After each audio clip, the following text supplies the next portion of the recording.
This event and community discussion is about encouraging an open dialogue about building more inclusive communities in the Sea to Sky and Sunshine Coast region.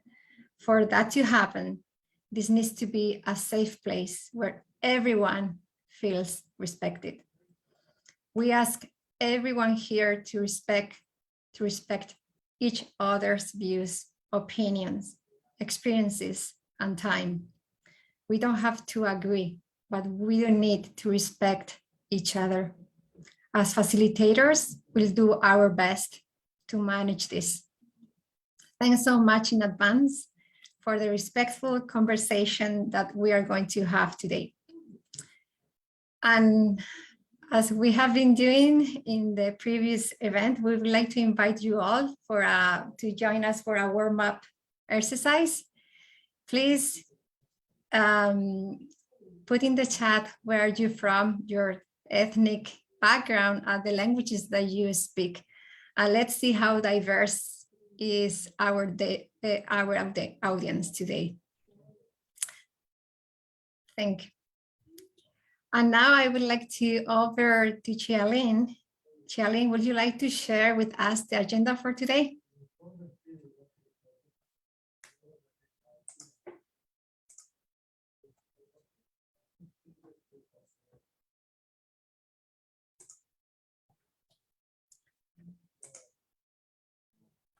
Chialin, I think we cannot hear you.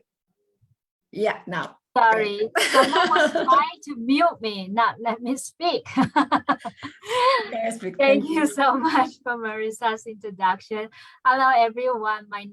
We are very happy to see you all here tonight. My name is Jialin, and I am the outreach worker for Whistler Welcome Center. Tonight, we are going to talk about immigrations, and we have two prepared questions for all our panel members to discuss. And then the first question is, do you think immigration is important in the Sea to Sky communities? Why and what does the immigration bring? And the second question is, what are the challenges for our communities with increased immigration level? And after the panel member discuss these two prepared questions, we will have an opportunity for all our audience to ask your question. So if you'd like to ask your question, please submit your question by using the chat function, which you can find at the bottom of your screen there. Okay. So why we are talking about immigration tonight? Do you know Canada government seek to welcome over 1.2 million new immigrants from the 2021 to 2023? From a recent report, it was published on the last December. Canada has welcomed more than 401,000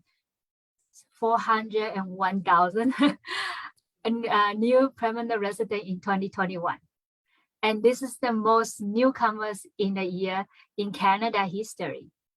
And this plan recognizes the important role of immigrants is helping the Canadian economy recover from the COVID-19 and enrich our society and support our age population.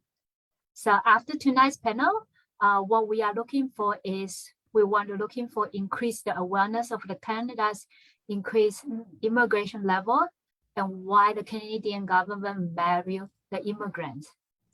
And also we want to encourage the empathy and understanding between immigrants, newcomers, and the Canadians. And before I introduce the panel member, we have prepared a short interview video, which we interview all the immigrants who are from different regions. And we ask them the same question, which the panel member is going to discuss later. So let's see what they are going to say.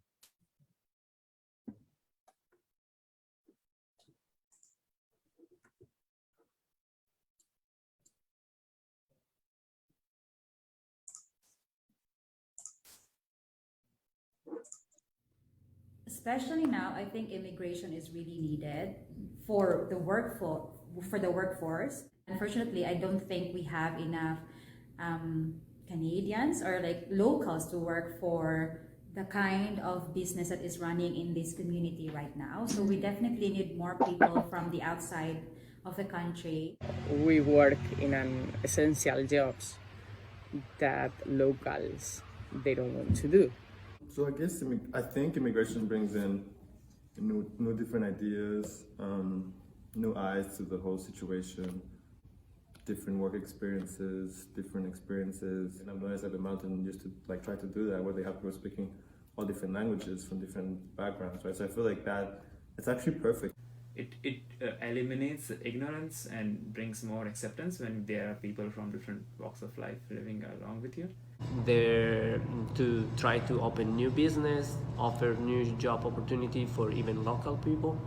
Immigration is definitely a vital part to Canada, and definitely here in Whistler. I mean, most of the workers, the labor force is they're immigrants, and Whistler in and of itself is a resort, and it brings in a lot of money, which then flows into the economy of Canada. So the labor force definitely contributes to the economic growth of Canada. The space is a big issue, and affordability. We are so challenged right now because they are going to increase the rent. There will be like a $300 increase, $400, $800 increase for a house. Like you cannot live comfortably in those changes. Like everybody's trying to work hard and recover from this pandemic, but with these current changes, it's going to make it really hard for you to live here in Whistler with everything else being so expensive already because we are living in the resort. We got, in my opinion, too many houses which are empty because of Airbnb, or they're owned by people who aren't necessarily living in Canada but have this as their second investment home or something. That then takes away from people who actually want to live and work here. So I think the challenge for me it is to be able to join my community in creating more and more opportunities and advocating for the new immigrants that are coming, and how can we make their adaptation easier, better. Accept their culture, to do together. That is challenging because like, some people might think like if people come to Canada and people have like a challenging to get a job, they might think, oh, they might take my opportunity to have a job. But long term, it's not. Such comments happen, and we've all seen or heard about it in certain communities against immigrants, and that's just that stigma we out to work on in order to make everybody informed and understand that immigrants are good. They're part of economy growing and culture shaping and just all the goodness that can be found in humans. Thank you for watching the video with us. So now we are really honored to have our 6 members who is from Sea to Sky area, who is going to be on the panel tonight with us to talk about immigrations. So our first panel member is Patrick Weiler, who is the member of Parliament for West Vancouver, Sunshine Coast, and Sea to Sky Country. And our second panel member is Karen Elliott, the mayor of the District of Squamish. Hello, Karen. Welcome. And our third panel member is Diana Chen, who is the owner of and operator of Margot's Coffee House, and Zog Eatery in Whistler. She is also a volunteer of chair of the Whistler Chamber of Commerce. Welcome, Diana. And our next panel member is Jeanette Bruce, who is originally from St. John's, Newfoundland. Jeanette moved to British Columbia in 2010 and has worked as a program coordinator at Whistler Public Library since 2015. Welcome, Janet.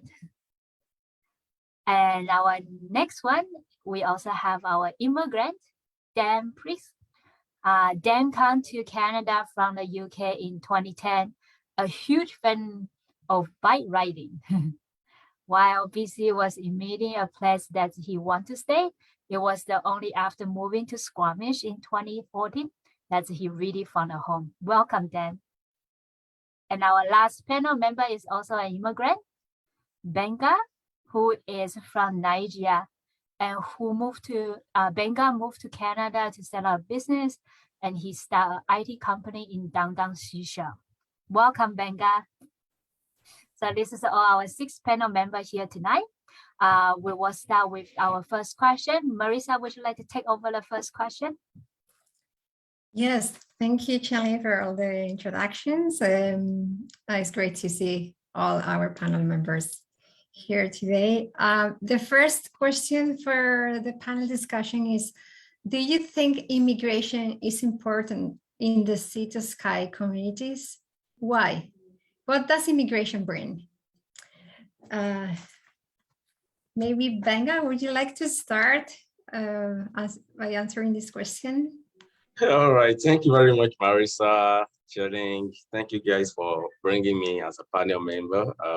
I feel so honored being here. Thank you, everybody. So we don't have much time. Let me just go to it. Do I think immigration is needed in Sea to Sky communities or Sunshine Coast? The answer is an apparent yes. And why do I think so? Like we've been saying, we also like to reiterate it. One thing that comes with immigration is diversity. I'm not just talking about cultural diversity. I'm talking of intellectual diversity, knowledge, experience, skill set, ideas. And anytime all of these diversities interplays in a community, it culminates into their social and economic prosperity.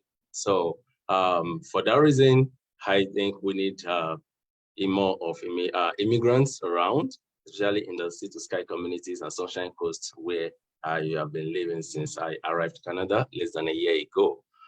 So to answer the last question, what does immigration bring? I would try to draw our attention to like a little peek into what qualifies one for that immigrant visa. I moved into Canada less than a year ago. I know maybe I'm the youngest on the panel in Canada.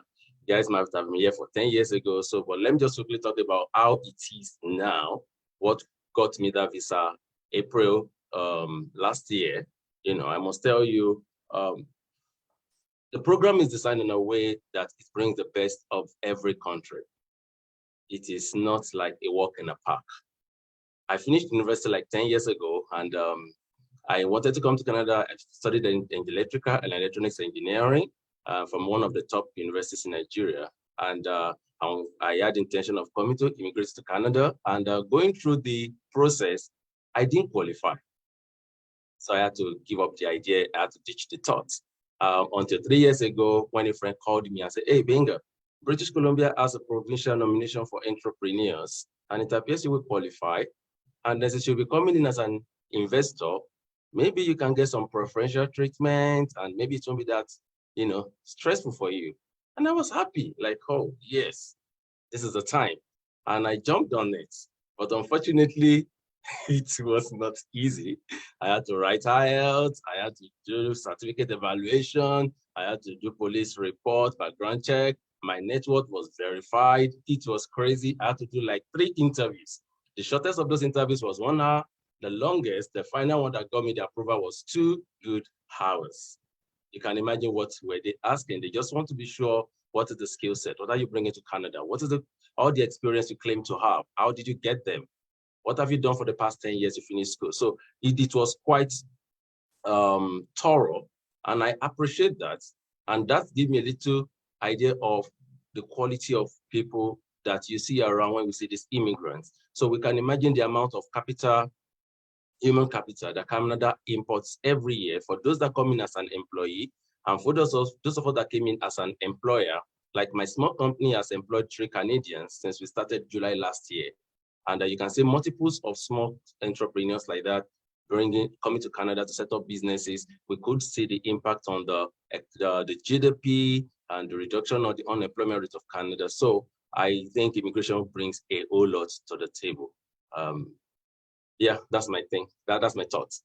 Thank you. Thanks so much, Benga, for sharing all of that with us today. Maybe Dan, would you like to share? Would you like to be next to answer this first question? I'm not sure if sorry, Dan, I'm not sure if we can hear you well. I'm not sure it's the rest of no, I think it's pretty low. So maybe that might be my end. 1 second, sorry. Oh yeah, my microphone is turned down all the way. How's that? Okay. Much better. Yeah, thank you. That makes it much better. So yeah, this is a question I've been rolling around the last couple of days. I think it's a really hard question to answer. Like, there's a lot of facets to how you can answer a question like this. So I kind of boiled it down to two things I want to say that might be slightly in tension.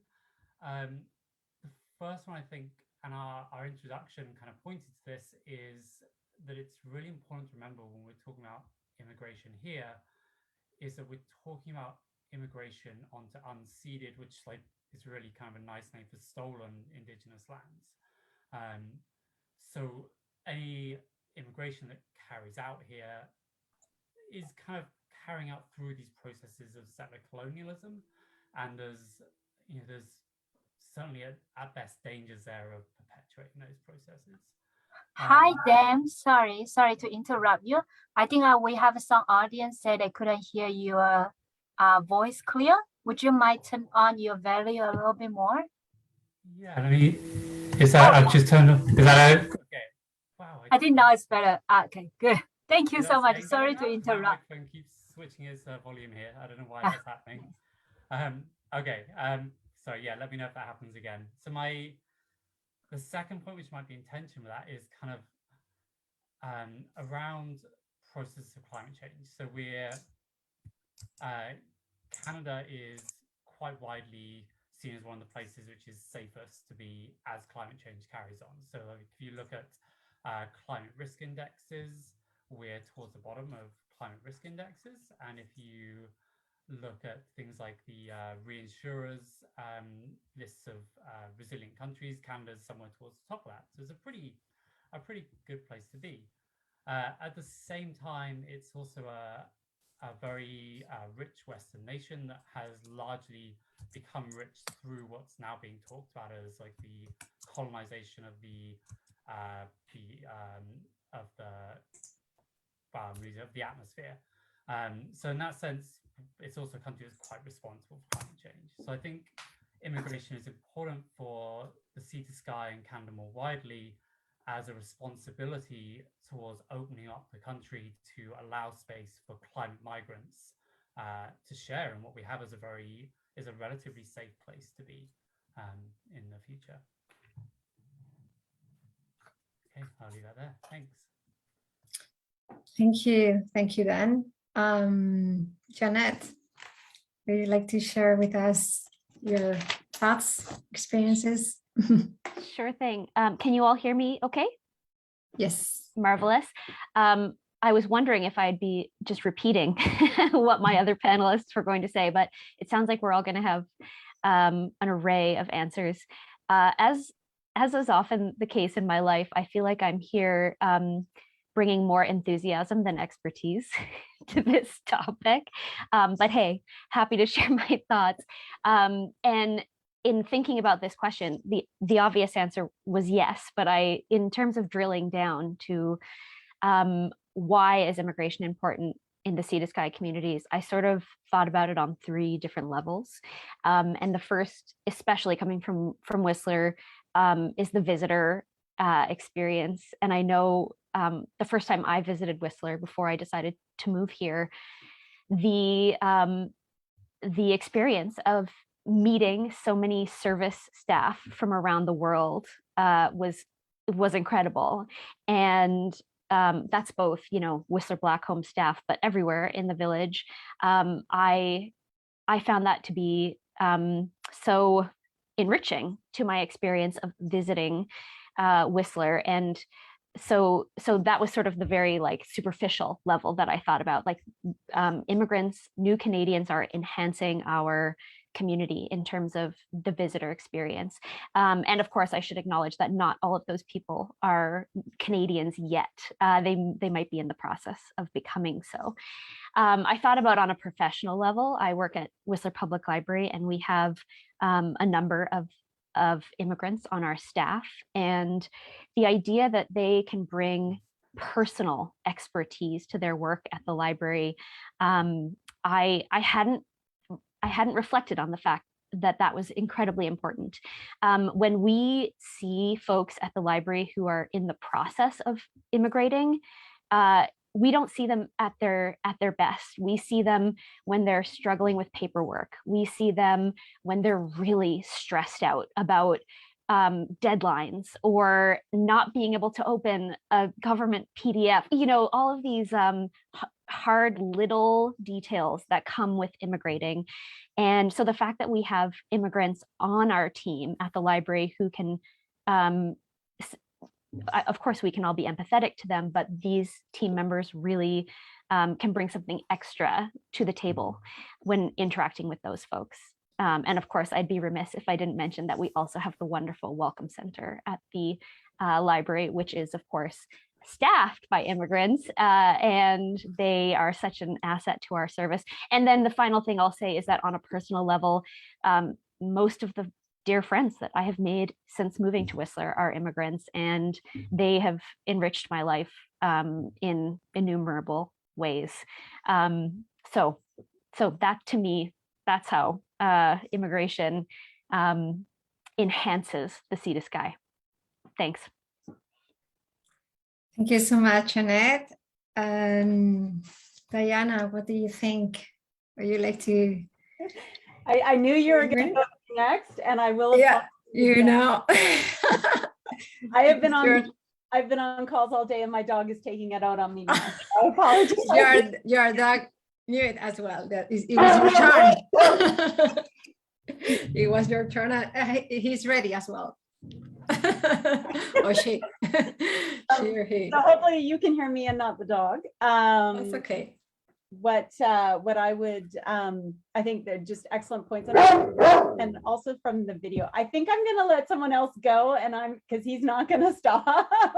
Yeah, no problem. Take your time. Maybe, I don't know, maybe Patrick, if you would you like to? Yeah, why don't I next? Yeah. And then Diana can go after. Yeah. Sure. I think this is a really important question to ask, and I like how Chia-Ling opened it by mentioning something that I think is really important. And last year we actually set a record in Canada for most amount of new immigrants. So we set a goal of 401,000, and we were actually able to surpass that in December of last year. And to Benga's point earlier, actually 60% of the immigration to Canada was actually in the economic category, which I think is a really important thing to mention. Likewise, I do agree that immigration brings tremendous amounts of vibrancy to our community, as well as new ideas and creativity. There's an economic impact, of course, of having new immigrants move to Canada, opening up new businesses, increasing the tax base. But the truth is, we absolutely need to have immigrants throughout the Sea to Sky communities and to Canada as a whole. 75% of our population growth actually comes from immigration. In the Sea to Sky communities, they're relatively younger communities as compared to the rest of the country. Actually, the Sunshine Coast is one of the oldest communities, but our population in Canada is rapidly aging. And so we do need to have new Canadians that are going to be coming to our country to really be able to fill in some of the workforce where a lot of people are going to be retiring very soon. And I do want to just pick out one area that's very crucial, and that's in healthcare. So right now there's about 1.6 million people that work in healthcare in Canada, and over 500,000 of those folks are over the age of 55. So this is going to be a huge challenge for our country, just as the baby boomer generation is getting to retirement, and we're going to be more and more in need of healthcare services.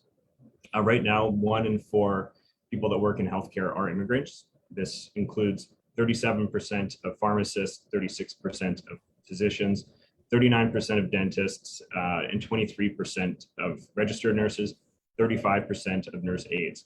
I think this is really, really important to keep in mind. That's going to be really critical for our country going forward, just to make sure that we're able to continue to provide the services that people in Canada have come to expect.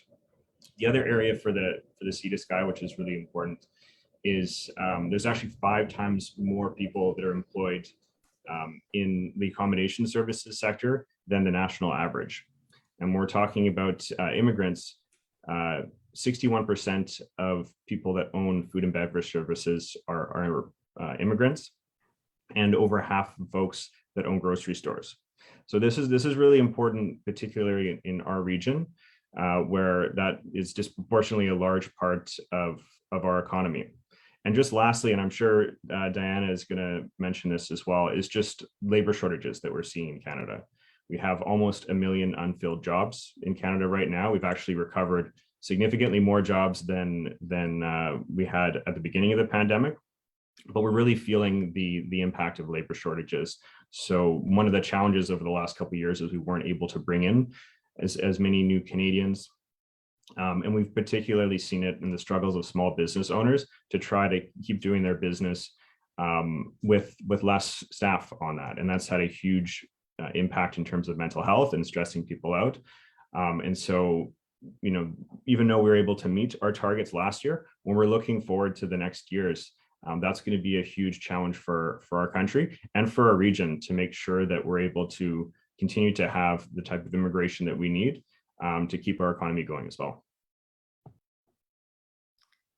Thank you so much, Patrick. Just this point, just remind all the audience, if you have any questions for our panel members, please use the chat box. And now just, Diana, it's your turn. I am back, and hopefully my microphone is working. Great to follow you, Patrick, because I would have butchered all of those stats, which is great because I think if you look at it, and it was said in the video, there's an economic benefit to immigration that can't be ignored. And if I consider the essential workers, which Patrick has captured very well, I believe it's for every 3 individuals retiring in Canada in the next 10 years, there's only 1 Canadian to replace them. But if you look at the consumption power of those retirees and the impact they're going to have on the economy and demand for services and products, it's exponential. So it's not just replacing, it's replacing and then seeing volumes go up. So that's one of the things that we consider.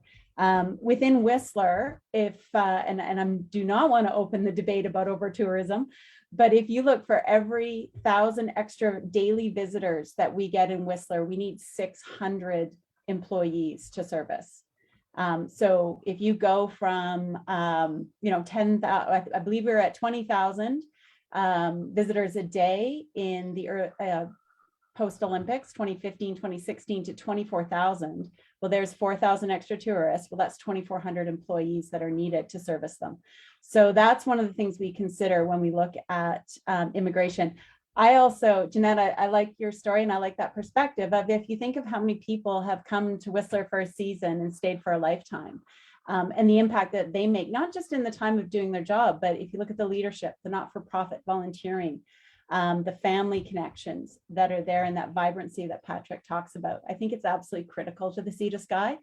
There was a comment in the chat with regards to the demographics of this panel. And I do believe at this time it does represent the population that people see in our community. So if I look at the front-facing jobs, they are predominantly held by white people because we have the unfortunate situation in Canada where we undervalue the qualifications of immigrants. And as a result of that, there are overqualified, underemployed people throughout the service sector who aren't the front line to guests. And so what does that do to the income potential of those individuals? And what does that do to the fabric of our communities? So I think it's absolutely important. I think most of my comments are going to come in the next piece of what are the challenges. But if you look at the growth that's expected in Whistler, we absolutely need immigrants, both temporary and permanent. Thank you so much, Diana. Thanks for bringing all this data, sharing all this data with us today. And also just let you, the panel, or the panel members know that if you have any question you want to discuss, anything, you have any specific question for any of the rest of the panel, feel free to do it as well. And now I'm going to give the opportunity to Karen to share her thoughts and with experiences with us. Thank you, Marissa. And thank you for having me on the panel. It's been great to hear everyone's perspectives. I think in answering the questions this evening, I don't just answer them with a political hat on. You know, I answer them as someone who moved to Australia for 6 years and thought it would be easy and discovered it was hard. And then moved back and volunteered with our Welcome Center as a literacy tutor for a number of years. But unfortunately had to set that aside when I became mayor just to have time for my job. But through that also got to experience my community through the eyes of someone who's arrived here for the first time. So I think I'm answering the question from those different perspectives. So of course, immigration is important, but I think it's inevitable. And one, we're a very desirable place to live. And so people will choose to come here. And I think that's a great thing because it brings talented people into the corridor. It really starts to build our cultural vibrancy and diversity in the corridor, which is, I think, is one of sort of a really best kept secret. I don't think most of us know just where the diversity is because it's not part of our dominant culture. And I think at this time in our world where, you know, we've been separated because of COVID, we're seeing more divisive social media. I think immigration is something so important because it connects us to other cultures and to other countries.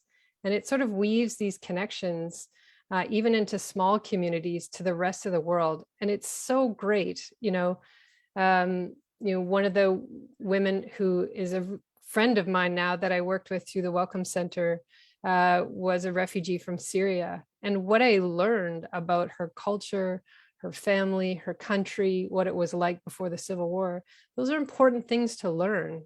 You know, you get so immersed in Canadian life that you forget that things can be very different. And so just bringing that different understanding to the corridor is so important. We obviously benefit, as people have said, from the talent, and it contributes to not only our tourism economy, but other industries as well. Although I know there's barriers for talented people not meeting our certifications or being able to access certification to get the jobs that they want. And then I think from a local government perspective, immigration really gives us the opportunity to rethink how we engage with our communities, how we deliver services to our community in a way that is more inclusive and diverse and equitable and more accessible. And I think in the past, local government has generally spoken to Canadians. And as our communities become more diverse, this is a really great opportunity to consciously think about how should we do that differently? How do we make local government a friendlier, more accessible place that people can understand? And I think some communities are leading the way, and I would point to the City of Victoria that has come up with their welcoming city strategy, and the City of Coquitlam, which has the welcoming neighborhood strategy that they've implemented. And I think there's a lot we can learn from those communities. Thank you. Thank you. Thank you, Karen, for sharing these two perspectives with us.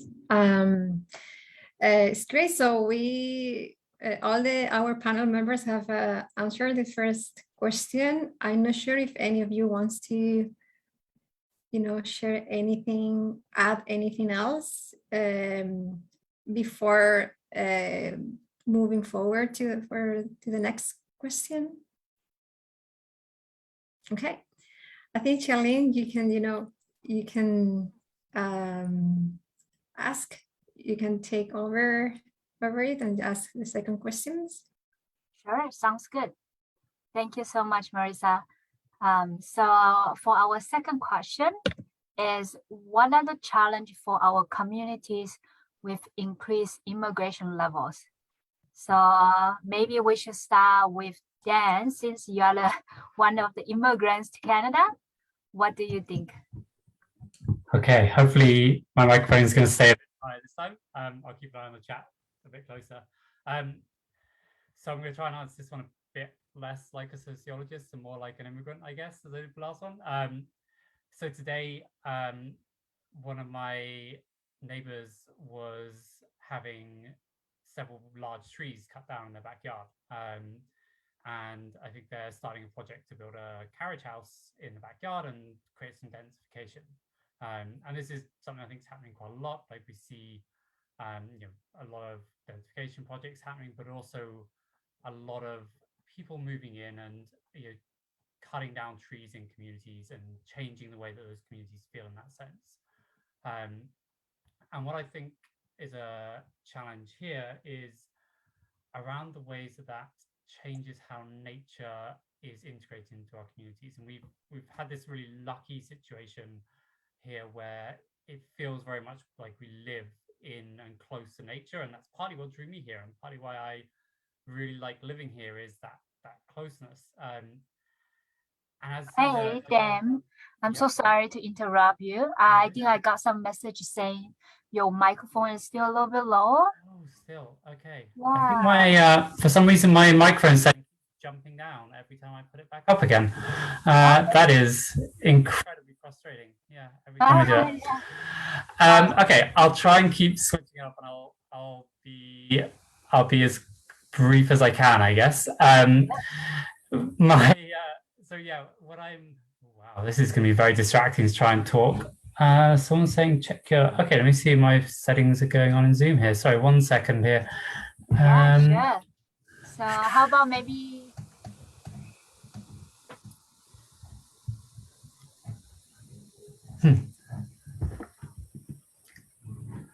Sorry, I can't see much of my settings.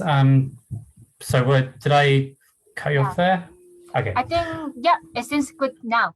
Cool, okay. I was going to say that way. You know, I've been doing school online for the last year and a half, and everything's gone quite smoothly until now.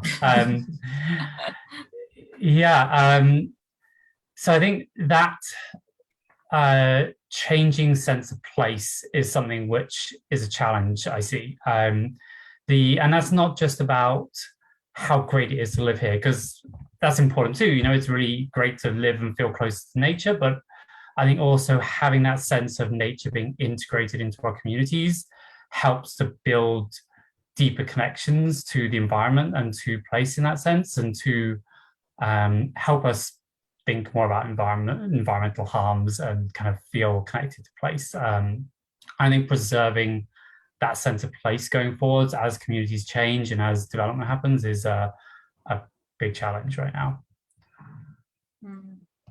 Okay, thank you for sharing.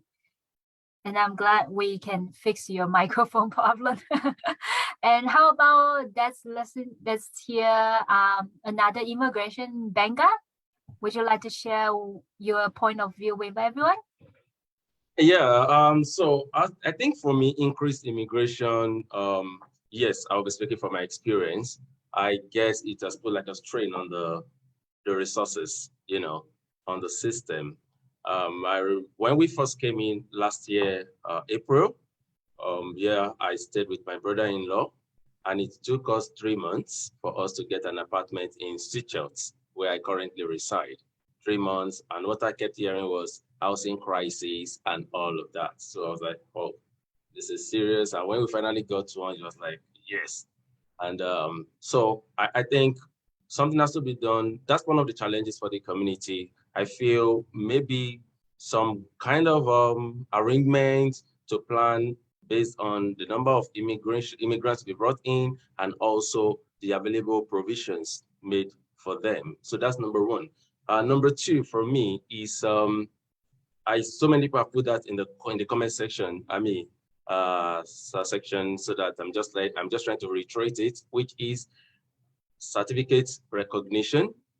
For example, my wife had like 8 years experience in insurance with all the certifications. She's like top person when it comes to insurance in Nigeria. But coming to this place, she's starting from the scratch. It was like all of those efforts just went down the drain. She has to like start all over again. In fact, she couldn't just get any job in the insurance sector. She has to get a job in a bank. We appreciate God for that. At least she has a job, but it's like starting all over again. So if there could be a system that will make it easily for you to integrate your whatever experience, the certification, and when you get to Canada, it's it finds this balance, and then you can like continue to make progress without having to start all over again. It will really make a whole lot of sense. And for me, and it can be very, very frustrating. That's the truth. It can be very, very frustrating. And apart from that, I think the general for also the challenges for immigrants, maybe trying to integrate into the system, new environment, learning the culture, your beautiful culture. The way you do things back home is different from the way things are done here. I was telling one of my employees one day, when you just early Monday morning, you gotta say, "Hi, Binga." I was like, if you do that in Nigeria, you do that to someone that you are fighting, someone you're not cool with, I'm like, these are things you do, like, "Hey, hi, Derek, how you doing? It was a weekend. But here it's like, I, and everybody move on. So all those little things, and for the kids in their school, as an adult, one can easily understand. For kids, it's like, oh, what's going on? But it's fun part of it, find yourself in a new environment. So it's a little challenge, but apparently there's nothing anybody can do about that. You just have to learn as quickly as possible. So for me, those are the few challenges I could just come up with. Thank you. Thank you, Benga, for sharing your personal experience with us. So next, maybe we can go with Diana. Would you like to share your comments, since you are the owner of the two business? Maybe you have some can share with us. Certainly. Yes, throughout my career, I've had experience with recruiting and onboarding and working with large and small organizations when it comes to cultural integration. And I think that's, if I look at the sea to sky and my own experiences, having just moved here 5 years ago, as well as hearing a number of the personal stories from individuals that have joined this panel over the last 2 sessions, this is a hard community to break into. So even as someone who comes with all the cultural and personal privilege that I have. And so I think there were some great lessons learned there with regards to personal connection in the community. So I will leave that to those people whose lived experience is far more beneficial than mine to that topic. But the challenge I'm going to put out there is in the business community. And a lot of people, and Benga, I love that story of the greeting. And I remember teaching so I was introduced to intercultural sensitivity 20 years ago as to understanding the dynamics of culture and how it interplays in the workplace. And greetings was one of the first ones. How you say hello to someone. Do you make eye contact with them? Do you ask how they are, and do you listen to the answer and engage in the conversation? Do you understand what positional power means in different cultures? So if I'm the most senior person in the organization and I actually know someone's name culturally, that has a different connotation than I think in Western cultures, where it's just seen as, well, that's, everyone says hi to everyone. The other areas where it's really important is when it comes to the power dynamics, is people telling you when mistakes are made. Do you hear about them? Because in some cultures, you would not say to the boss that something was done wrong. You would, and I'm not saying this in the best way. It's been a while since I taught that course, but I think it's that situation where if something happens in the workplace, how will that individual respond, and how will you respond to their response? and be open to the idea that what you think using a Western cultural mindset might not be the reason that something happened. And are you willing to take the time to understand and listen and get to know someone well enough? Because we never know someone's intent, but we assume it all the time. And I think when you put the intercultural dynamics on top of that, especially in the workplace, that can be challenging.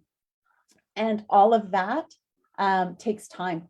And that is something that many people today don't take or don't have. So how much time are you spending getting to know people in your community, what they are, what's important to them, what their struggles are. I think the simplest one we see in Whistler is English as a second language. And I don't see as often those individuals being put in the front line. And then when you ask them, why are you here? It's to learn English. Okay, then how do we support that goal of that individual? So I'm being very superficial in these, but yet I think they do make a significant difference for people. I use the example, and we see this in Whistler, 18 years ago, welcoming a family from the Middle East to Calgary in the middle of January, and the family got off the plane without winter coats. I also look at the story I tell of individuals who come to Whistler and don't understand what a snow shovel is and where to buy one. So there are just simple elements of our culture, of our environment, that then lead to stresses for individuals who immigrate here. So if you think of those two simple examples in day-to-day life, imagine what the work setting is. Thank you so much, Diana. I really like your snow shovel example, because that's also the first thing I learned in Whistler in the winter time, because I'm original from Taiwan. There's no snow in Taiwan. And that's the first thing I learned in Whistler. So the next, maybe Jenna, would you like to share us your comment? Sure thing. I do want to echo just what Diana said about English language learners. When I spoke to my colleagues at the library, because I, sort of picked each of their brains about, what they would say this evening, and every immigrant on our team said, I can't imagine how much harder this process would have been if I didn't speak English as my first language. So yeah, I think that's a crucial element of this. But in answering these questions, this second question in particular, I couldn't really separate my answer from the context of the pandemic and also sort of the global reckoning that Canada is going through right now in terms of facing up to some of our country's issues, to put it mildly. And, I think about, in my intro, I always say that I'm from Newfoundland. Anytime I have to write a bio about myself. And within Canada, Newfoundlanders have a reputation for being extremely friendly, extremely welcoming. And while it's a really flattering reputation to have, there's a lot of xenophobia under the surface in my home province. And that's something that I have embodied, and I didn't even know that I had that in me until I moved to BC and I realized what a homogenous culture I had been living in. And I actually think that analogy can be expanded to Canada on the global stage. Canada is seen as safe and welcoming. And I think we're reckoning with that right now. And so to me, in terms of challenges for immigrants, is how do we welcome them while also reckoning with these social issues in Canadian society. I think it's exacerbated by the pandemic because we can't be as physically welcoming to people who are arriving in our communities. We're not socializing in the same way. Library programs are back online. We don't have seating in the library. There's all these ways that we would normally welcome people physically. We're not able to do that. And so I worry that there'll be fewer connections made with new Canadians, with immigrants in our communities because of the pandemic. Though, again, I'll shout out the Welcome Center because they're doing their best to still connect with these folks, and they're still in the library twice a week doing their drop-ins. But yeah, that to me is a challenge that we need to make sure that we are welcoming folks to our communities in a meaningful way while we do this work around racism and xenophobia in our country. So that's my 2 cents. Thank you so much, Janet. And I just want to remind all the audience, we have 2 more panel members is going to discuss this question. So after this, after Karen and Patrick share with us their comment, we will have an open section for all the audience to submit your question to our panel. Okay. So the next, Karen, would you like to share your comment? Thanks, Charlene. I think one of the big things, and I want to pick up on something that Dan said in the first question, is that we know that climate change is going to drive migration. And Canada should and will be one of those countries that will receive climate refugees. We can expect from studies we've seen that tens of millions of people over the next few decades will be displaced by climate change. And whether that's sudden extreme events, or whether that's the slow moving sea level rise or just the change in temperature that makes parts of countries unlivable. But we need to be ready for that, which means we need systems that are more nimble, right from the federal level all the way down to the local level. And I think that's something that doesn't really exist right now. We have a very sort of planned and methodical, you just listen to Benga's story about like the very intense interviews and everything that he had to go through to get here under the entrepreneurial program. But what do we do when there's millions more people knocking on our door because their country is now unlivable? So I think that's something that sort of weighs on my mind. And I think what happens is that when we talk about immigration and integration of newcomers, it happens at the local level, but all the policy is set at the federal and provincial level. And so I think there needs to be more collaboration with local governments, because we don't have the power or the resources or the policy setting, but we're here watching our communities struggle with housing attainability and housing affordability and childcare, and the fact that we can't get developers to build 4-bedroom anything, but we have families arriving with 6, 7 children. They can't live in a 2-bedroom condo with a den. So it's trying to get everyone thinking together and more collaboratively. I think one of the challenges for this corridor is that we have a very outdoor pursuits culture. And that's not the same in every country. And so that makes integrating, if you're not a mountain biker, if you're not a climber, if you're not a skier, it makes arriving here somewhat challenging if you don't share those outdoor pursuits. And so I think we need to broaden our communities in terms of arts and culture and learning and creating more connection points with our community. So, I mentioned the Welcoming Cities plans because I think it's time we proactively start to think about this now and be prepared for welcoming more people. And I think it's also important to remember that there are people that choose to immigrate, and then refugees arrive here because of really untenable situations at home. And they're not necessarily happy to be here. They've been forced to leave a country that they called home.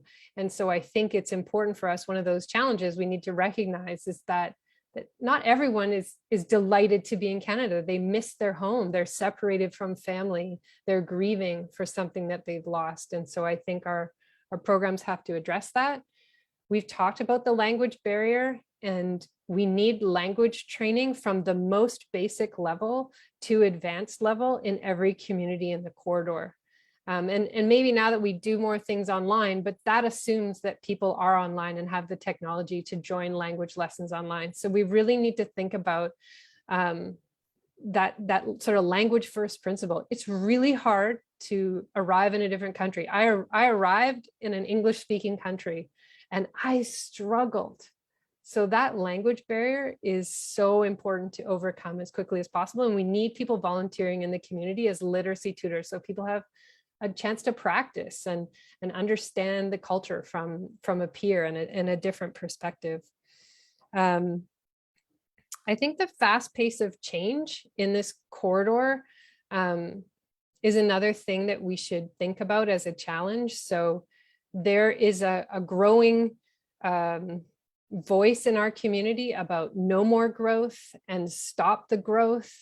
And what I worry about as we're trying to put more attainable housing within our existing neighborhoods, while we're trying to densify, that will spill over from a general let's just keep other people out to sort of the microaggression or the racist kind of thing, is that person is coming and taking my home or my job. And so I think we really have to be careful with how we talk about change in a community and prepare people for immigration, because I wouldn't want to see it go in that direction. But if we don't pay attention to it, I think that's a lost opportunity. And I think from a local government perspective, as a mayor, I think we have to start consciously thinking about how people understand and access services. So what language are we making our information available in? When we say, you know, let's do an open house, how are we reaching our newcomers versus just the people that are already here? So how do we get that diversity of viewpoints into local government so that we can start to rethink how we deliver services to the community and make sure they're accessible? So yeah, I think I'll leave it there, but I'm excited by the prospect of immigration and bringing more people and talent and cultural diversity into the corridor. But I don't think we can just do it without a conscious effort to make it happen well. And that will take all of us. So maybe we need a regional welcoming communities kind of plan. But certainly I think at the local level, we all need to be prepared to think about that in a proactive way. Thank you so much, Karen, for sharing your point with us. So now our last one will be Patrick. Would you like to share some comment with us? Gladly. So I think we do have something pretty special in Canada. Like few other countries in the world, Canadians are actually largely supportive of having increased levels of immigration. And we talked about it in the last question, why that's so important. But this is also in light of Canada accepting record levels of immigrants, as well as actually being the top recipient of refugees for each of the last 3 years. So I don't think there's many other countries in the world that can say something like that. But as Janet and also Karen mentioned, it's not something that we can take for granted, especially when we're looking at some of the rhetoric that's becoming normalized these days. And that's one of the reasons why it's really important to have the work of welcoming societies and other nonprofits that are really focused on tackling racism that we're seeing. But the other issue that I would add to that as well is when we're having record numbers of immigrants coming to Canada and we're not keeping up with the building of supply of new housing, that is going to pose that could very much pose a risk to people's thinking of increased levels of immigration. So that's going to be a big challenge for our country to make sure that we're able to add as much supply. Karen mentioned some of the issues with increased growth and the NIMBYism that we're seeing in our societies. That's going to be a really big issue that we have to tackle so that we're able to have increased levels of immigration.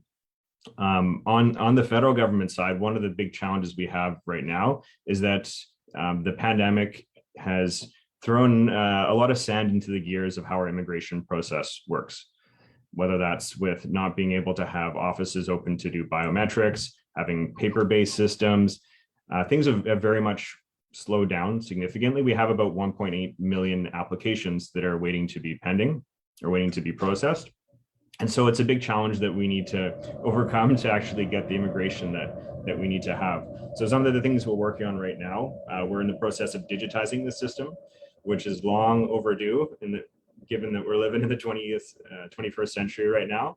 We're starting to use analytics to speed up the process of analysis so that I can actually speed up some of the processing by almost 90%. And to Karen's point earlier, we are going to work more closely at the local level with partners. So we already have a program called the Provincial Nominee Program that works directly with the provincial governments, but we're about to roll out something called the Municipal Nominee Program, which is going to allow municipalities to determine the type of immigration that they want to see within their communities, and then to use that as a mechanism to look for that type of immigration. So that'll be really important to make sure that you know, we have the folks coming to our communities that are really going to be most needed. But all of this is long overdue, and that's going to be one of the big challenges for Canada over this year and the coming years. Thank you so much for sharing that with us, Patrick. So we have all the panel members share their comment with us. And now I would like to take over to my coworker, Marisa. Would you like to continue with the next stage? Yes, thank you, Charlene. Thanks all of you, all the panel members, for all the experiences, knowledge, and awareness that you have brought today. It's just it's a lot of it just right now. I would like just to share this.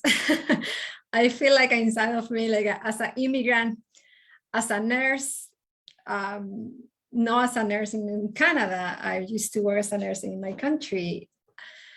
It's all the things that you have have brought today. Just is things that challenges that into personally I'm currently facing, and I really struggled. Like all the credential recognition, just to access to affordable house, because you need to work a lot of hours, because you need to save money, because you need to pay the school, because you need to go to the school again to become a nurse, or become just work in the profession, or just work, or maybe you don't have to work in the profession that you used to do before, but at least give the opportunity to immigrants not to work in what they want to work, no, in what they have to, because they don't have choice.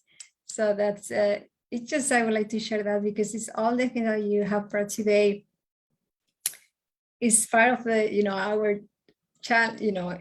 our journeys, and it's not easy. It's good to it's just think about all these things, be more aware.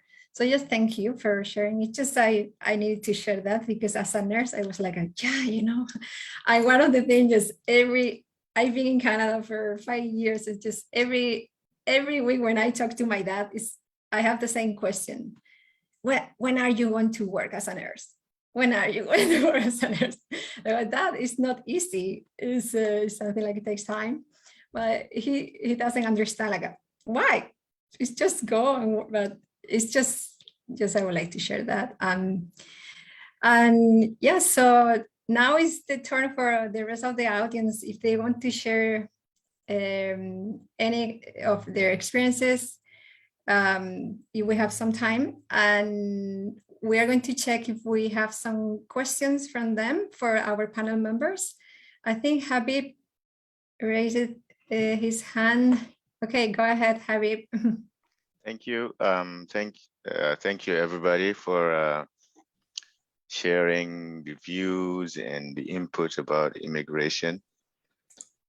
And I just want to share a little bit of my story as an immigrant. I've been here 6 years now, and the first I landed was in Alberta, and it was rough. So the winter and the process, everything was very hard for me, particularly. And then I felt like immigration was like a lottery. Some people get very lucky, and some people, they just get it very hard. So that was the thing I've noticed when I was going through the process of just being legal and being able to study or work. But I couldn't just reconnect. Like I was a Fulbright, I was a teacher, and I taught in West Africa and I taught in the United States. But when I came to Canada, it was just like impossible to just go back and teach in the same level. So what I was doing was I had to just go back and volunteer in the community and newcomers center for almost about 5 years. Took me and went back, did other community schooling. So it took me 5 years to reconnect with my background as a teacher and a community leader. And I came like ready, but I just had to hustle around, move from place to place. And but yeah, it was a great experience to learn about myself and challenge and push myself. But I don't think it's for everybody. Like in a normal circumstances, things are supposed to be clear and easy and smooth. And then we would have like hardcores that would go maybe above and beyond, but not the other way around. Like it shouldn't be hard as the general process, because me, I didn't need any language. I spoke 6 languages and I had experience. All that I needed is just to keep up. Like I lost 5 years in my life doing taxi driving, pizza delivery, just to find out again my way. And I don't think that's fair for a country to have people and become naturalized and become part of the society in that country. So that's a story I would love to share with everybody, that we all as immigrants have been through this hardship. And we haven't seen any change yet, but there are a lot of promising that they're gonna bring more people. But then I would think, okay, are these 400 people gonna be dealing this similar way as we did? Or are there plans already made ahead to be able to host these 400,000 people without hassle? And maybe that's Patrick's.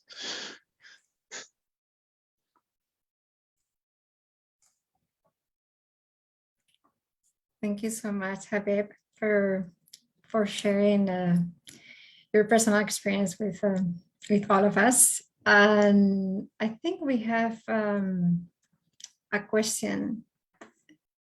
Let me check. I'm not sure if Charlene, do you want to go ahead with the question? Oh, I have the question right now here. Yeah, we have a question here, and says, what is your reaction when you face or hear about negative feedback about immigrants?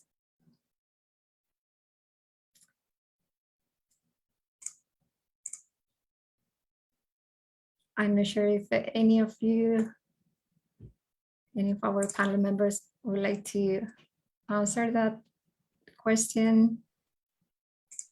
I think for me, I use the opportunity for education, and most people don't understand the stories behind why people immigrate, why they've come here, the skills they bring. And so I always believe you kind of have to meet people where they're at. And so I think it's sharing some of those stories that I have, and I think is really important. But I also think if we take a step back, the federal and provincial governments, as well as local governments, I think have a role to play in this. We need to make the story of immigration and its importance more visible to the broader community. And I think it's something, it doesn't come up in conversation, which is why these events are so helpful. But I think we need to do more. But that's how I react, is I try to meet people where they're at, and correct the misinformation that they have. Thank you, Karen. I think, Diana, you have something to add.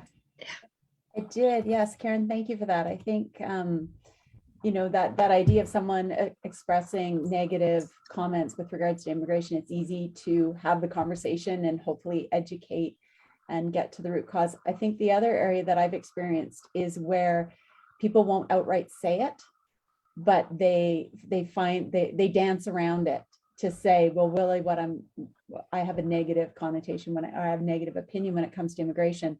And it is about education as well. And it's calling it out, or calling those people, the phrase I'm learning, which I think is important, is calling people into the conversation so that you can educate them, as opposed to shaming people and doing it the same way you would want to be respected. Yeah, so I'll leave it at that, but I think that that's another area that's really important for people to listen for, is when people are actually making negative comments but aren't being explicit. And that is just so dangerous, especially in workplaces and in communities. In one of the earlier sessions, the comment of microaggressions came up. And I just think that is just, it's almost more harmful than it is when someone will make, I'll call it an ignorant statement about immigration, because you know what you can educate on. But the microaggressions, and ensuring that we actually address those and call people into a more productive conversation about it. Thank you so much, Diana. I think we have another question here. Where's the best place to advocate for changes in recognizing credentials? Is this all a provincial responsibility?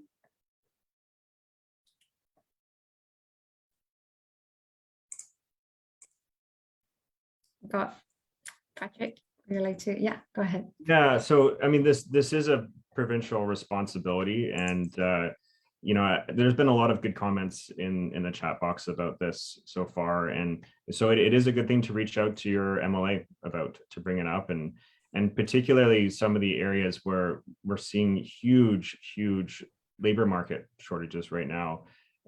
Just looking at the amount of folks that are here trained as, for instance, as doctors, but are unable to work in that space here. It's a huge problem that we have right now. At the federal government, we're trying to find ways of working with the provinces and territories so they'll be a little bit more flexible on that. But the levers are unfortunately all with the provinces right now. And some provinces are moving a little bit quicker on this right now. Actually, the province of Ontario has made some recent moves to really recognize foreign credentials more, but we certainly have a long ways to go everywhere in Canada, and especially in BC.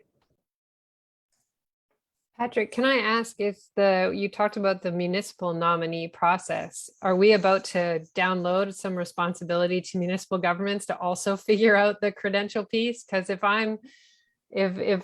our community is suggesting, who might match some of the economic opportunities here, am I not then also responsible for helping those people navigate this system of credential upgrades or matching? No, I think that's a really important question to ask. We're just in the process now of designing the program. It was something we put in our platform. It's in the mandate letter for the new minister right now. There are a few pilots that we're looking to build it off of. There's one rural and northern stream. There's also one, the Atlantic pilot program that we're looking at.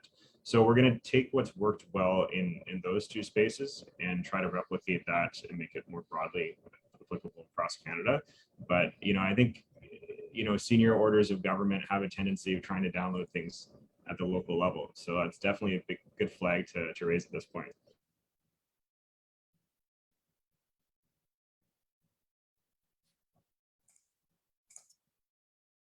Thank you so much. I think we have another question. I think there are a lot of live in the chat, a lot of comments. I try to manage. Okay, I think the question is, how can we better reach qualified immigrants better when we have jobs available?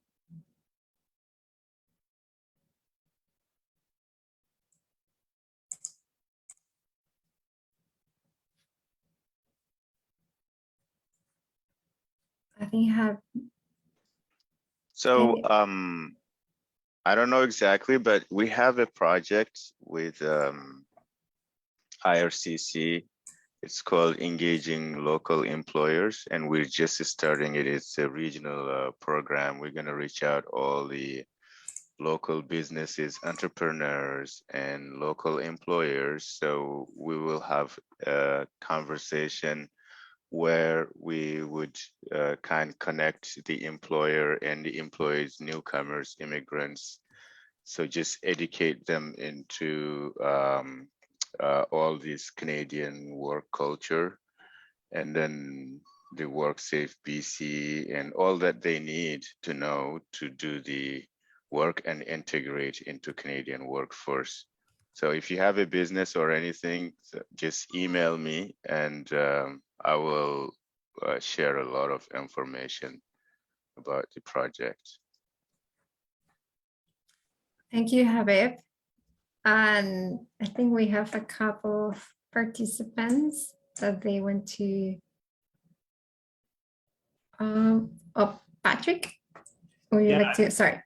I think one of the ways we can reach them better is just have more efficient processes. We have people that apply to come here, and it takes a year, sometimes up to 3 years, depending on the program right now.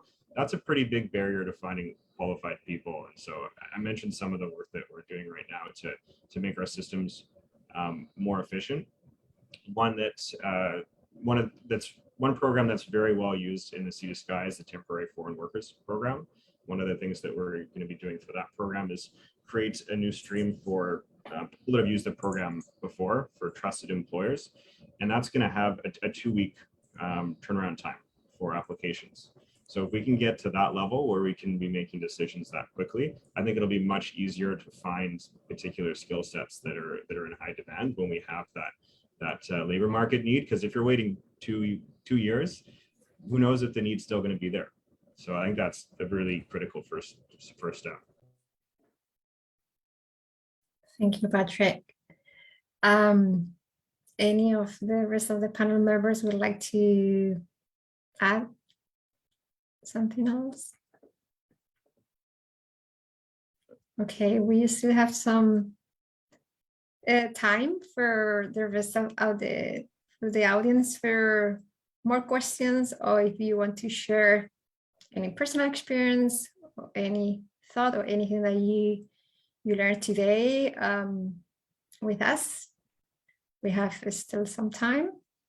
I'm going to check if we have any other question comes up.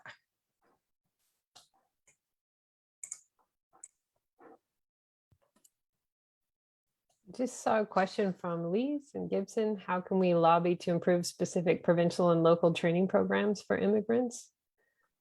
One of the things that I was thinking about just in listening to Benga and Habib and Dan's very different stories of arriving in Canada and the struggle is and yourself, Marisa, you're not working in nursing, but I wonder if we, I think stories matter. And I wonder if we had stories of some of the people in our corridor that we could share with the provincial government. So from nursing, from teaching, a doctor, right? To sort of specifically spell out the barriers and the challenges so that we're not speaking in generalities, we're actually showing a case study about the barriers and the bars we're setting that make it impossible for a really skilled person, even 5 years later, to be working in their profession.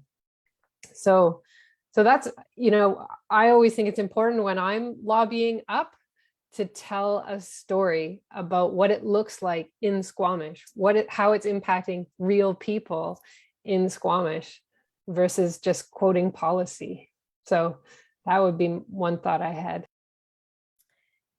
Thank you. Thank you, Karen. Yeah, as you said, it just 5 years later, it's maybe when you are ready to, start the process to become, a nurse or a profession that you have. But because when one of the things I learned is just in Canada, one of the first things, like one thing at a time. It's just, okay, just one thing at a time. I need to get my permanent residency first. Well, no, first I need to get a job. I need to get my medical service plan. I need to get my permanent residency. And then maybe 4 years later, I'm ready, or 5 years later to start the process. Maybe it's too late. It's just that maybe you get lost. You feel very lost because you're like, I don't know how can I start? But yeah, thank you for bringing that. And Diana, I know you had your hand.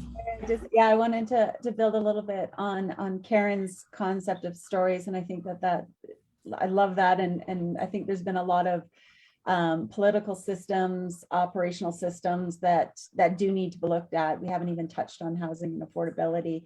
But I want to pick up on Zumi's challenge at one of the last panels about what we each personally can do. And I've been fortunate enough in my career to meet a number of individuals who've immigrated to Canada who have just incredible experiences, and how often they come to me saying, I don't have Canadian experience. How do I find a job? And so I would put it to each of you to go and find one of those stories where you can make a difference, help someone get a job where they might not have Canadian experience. I know, having been a recruiter, that networking is one of the most important ways to get a job in Canada. And so my challenge to you is, who have you opened your network to, who you can help them find a job in Canada that they might not have their credentials yet, but they're building absolutely critical Canadian experience in the field of their choice, so that they're not losing that 5 year that Habib told us about. Like to hear that someone who's skilled, who could be inspiring youth, who could be inspiring people to learn, has been, for lack of a better term, shelved for 5 years. So that would be my challenge to everyone, is open your networks, help people find the Canadian experience so that they're not waiting as long. Thank you so much, Diana, for your recommendations. I think Yoshimi has something to share or to ask. Go ahead, Yoshimi. Hello, my name is Yoshimi. Thank you for sharing your story. Just I want to quick say my story a little bit. So I have been living here for over 20 years. And beginning, I did cleaning and cooking, and I did over 10 years for retail job. But now I'm trying to change industry, changing career. Then I am having quite challenging. So I want to say thank you very much for attending this event, because it's a listening story from other person make me more strong, and also I can feel I'm not alone. So thank you very much. Thank you so much, Yoshimi. As you said, it's good, to hear other voices, that they know the challenges that immigrants have to face. We don't feel alone. Thank you. Charlie, I'm not sure if we have any other question from the audience. Yeah, let me just double check. Is anyone else have any question or any comment would like to ask our panel member? Because I'm just aware of time, we only have 1 more minute for this panel to finish. So if everyone is okay, let me just double check again. Yeah, it looks all good. So I just want to say thank you so much. That's all we have for tonight. And thanks to Diana, Dan, Benga, Janet, and Karen, and Patrick join us tonight. And tomorrow is our final event. We are going to talk about belonging. So it's also another good topic to talk about. It will be start from 5:30 to 7. And if you haven't signed up for it, we will share the link on the chat box here. So you can sign up and then join us again tomorrow. And thanks again for all you joined tonight. And let's keep the conversation going and wish you all have a good night. And actually tomorrow is the it's the Lunar New Year. So I also want to wish everyone a happy Lunar New Year. Thank you so much again for everyone. Thank you. Happy Lunar New Year. Thank you so much, everyone.